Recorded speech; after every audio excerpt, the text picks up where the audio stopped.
Hello everyone, this is Savita Chauhan. Welcome to Sunshine Classes, Chapter First Geography, Resources and Development, Class 10th.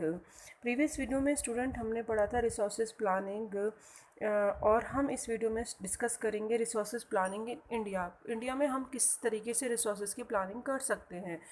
Resources planning करने के लिए ये complex process है, एक ऐसा difficult process है जिसके लिए हमें कुछ ना कुछ ऐसे कंपोनेंट को ऐसे आइटम्स को डिसाइड करना पड़ेगा जिससे कि हम अपने प्लानिंग को सक्सेस कर सकें। तो वो क्या है, उसमें हमें क्या क्या इन्वॉल्व करना पड़ेगा। आइडेंटिफिकेशन, सबसे पहले हमें रिसोर्सेज की आइडेंटिफिकेशन करनी पड़ेगी, कहाँ पे सफिशिएंट हैं, कहाँ पे एक्यूट हैं और कहाँ पे ज़्यादा रिसोर्सेज पाए जा रहे हैं। तो हमने आइडेंटिफिकेशन करा and inventory of resources across the region of the country, और कौन कौन से स्टेट्स में, कंट्री में कहाँ कहाँ पे स्टॉक है अवेलेबल, उस चीज़ को हमने इन्वेंट्री करा, इंडेक्स बना लिया।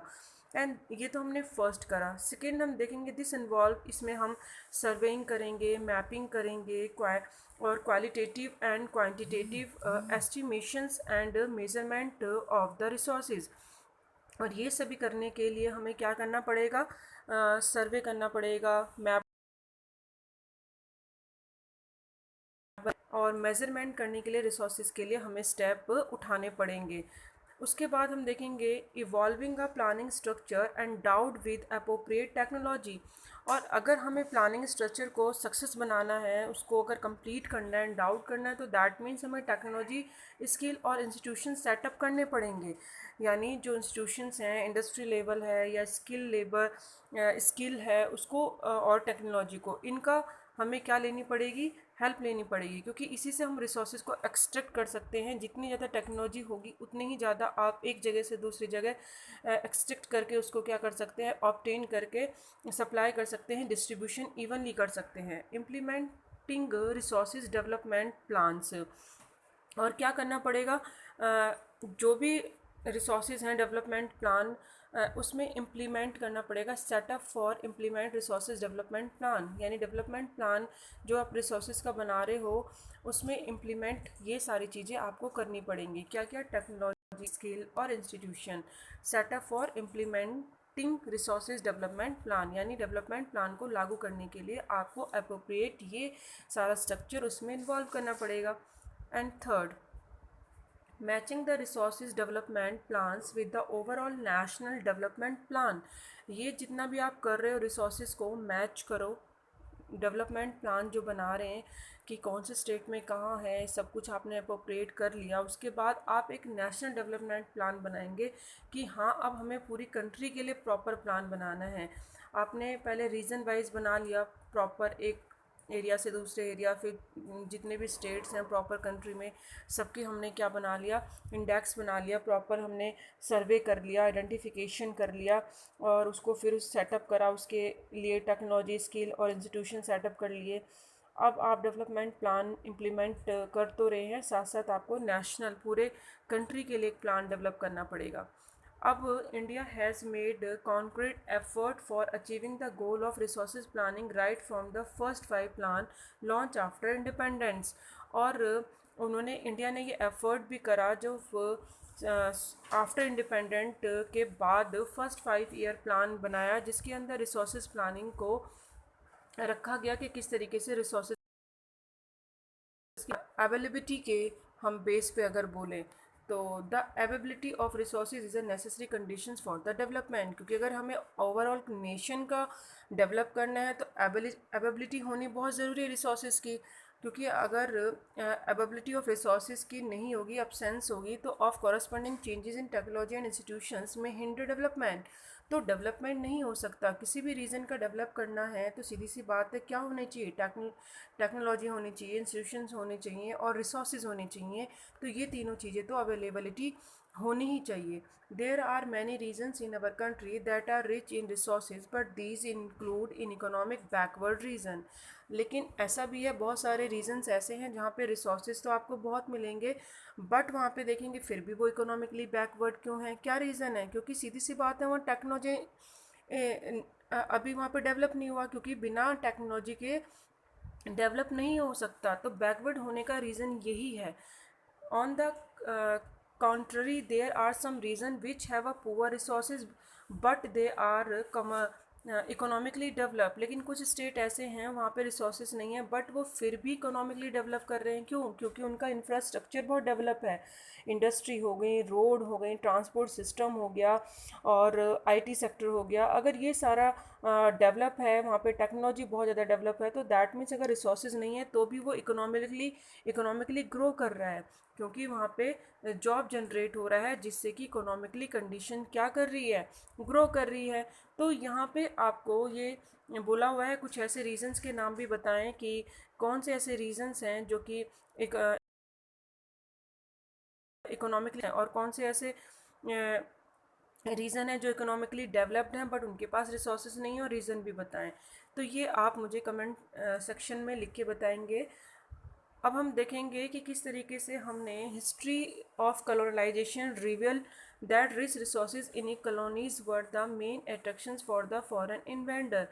हमने देखा स्टूडेंट, हमें पता चला रिवल हमने पता चलता है कि जब हम हमारी जो हिस्ट्री है कॉलोनाइजेशन की, यानी जब हम गुलाम थे उस टाइम पे हमारी जो कॉलोनीज़ है, जो कंट्री थी, वहाँ पे रिच रिसोर्सेज हैं, और इसीलिए जो ये फॉरेन इन्वेंडर हुए जो आए थे हमारी कंट्री में, चाहे यूरोपियन कंट्री हो या फिर ब्रिटिश गवर्नमेंट हो, तो वो किस लिए आए थे? क्योंकि यहाँ पे रिसोर्सेज बहुत ज़्यादा अवेलेबल थे। इसीलिए प्राइमरीली अगर देखें तो higher level of technological development of the colonizations countries that help them to exploit resources of their region and establish their supremacy over the colonies। यानी जितनी भी कॉलोनीज़ हैं ब्रिटिश गवर्नमेंट ने या किसी भी कंट्री ने किसी को अपना कॉलोनीज़ बनाई हैं, तो दैट मीन्स वहाँ पे वो उन्होंने क्या डेवलप करा, पहले टेक्नोलॉजिकली वहाँ पे उसको डेवलप करा जिससे कि वो जो कॉलोनीज़ कंट्रीज़ हैं वहाँ से वो एक्सप्लॉइट कर सकें रिसोर्सेज को। किसी भी रीज़न में अगर सुपरमिसी यानी अपना वहाँ पे इन्फ्लुएंस एस्टेब्लिश करना है कॉलोनीज़ में, तो वहाँ पे टेक्नोलॉजी डेवलप करना पड़ेगा जिससे कि वो खुद डेवलप हो सके कंट्री। तो ये हमने हिस्ट्री में देखा किस तरीके से कॉलोनाइजेशंस हमें पता चलता है, यानी कंट्री को गुलाम बनाती थी तो वो उसी कंट्री को ज़्यादा मोस्टली जो होती थी जहाँ पे रिच रिसोर्सेज होते थे, और इसीलिए वहाँ पे मेन अट्रैक्शन होता था कॉलोनीज़ बनाने का कि यहाँ पे रिसोर्सेज हैं और इसको हम बना सकते हैं अपना गुलाम। Therefore resources can contribute to develop on only when they are accompanied by appropriate technological development and institution change।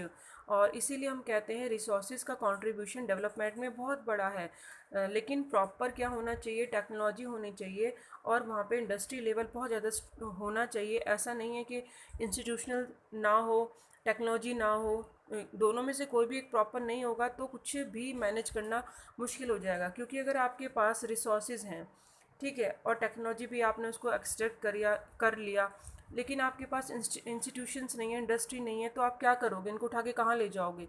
वो जब आप रॉ मटेरियल को प्रोसेसिंग यानी वैल्यूएबल प्रोडक्ट इंडस्ट्री में ही बना सकते हैं और वो आपके पास नहीं है, तो दैट मीन्स आप इतनी जल्दी ग्रो नहीं कर पाएंगे।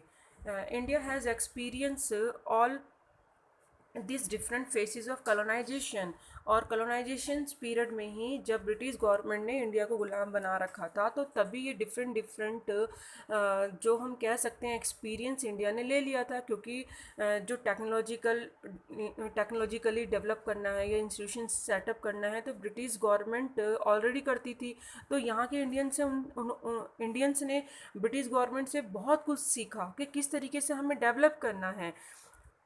Therefore, in India, development in general and resources development in particular does not only involve the availability of resources but also technology, quality of human resources and historical experience of the people।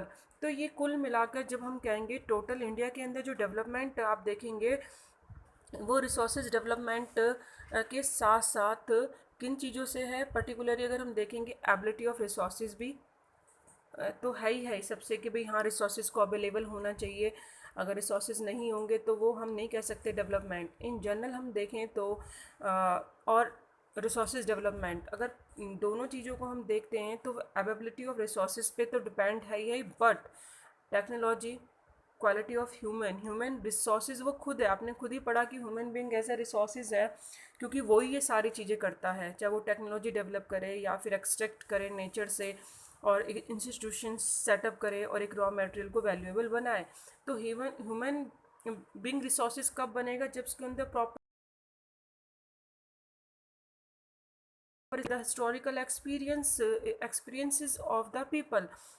और हमने historical से बहुत ज़्यादा experience gate करा है, obtain करा है, जिससे कि हम प्रॉपर डेवलप कर सकें। तो ये सारी चीज़ें हमें करनी चाहिए साथ साथ अवेलेबिलिटी ऑफ रिसोर्सेज के साथ।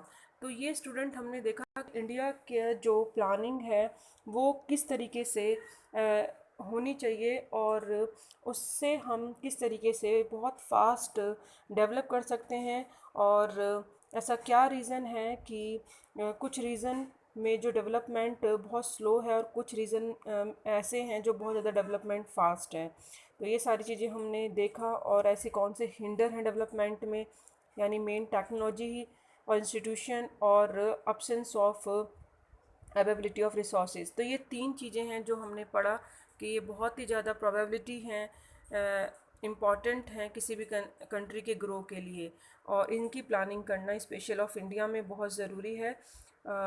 तो हमारा नेक्स्ट टॉपिक हम पढ़ेंगे conservation of resources. Thank you so much, keep watching, keep learning.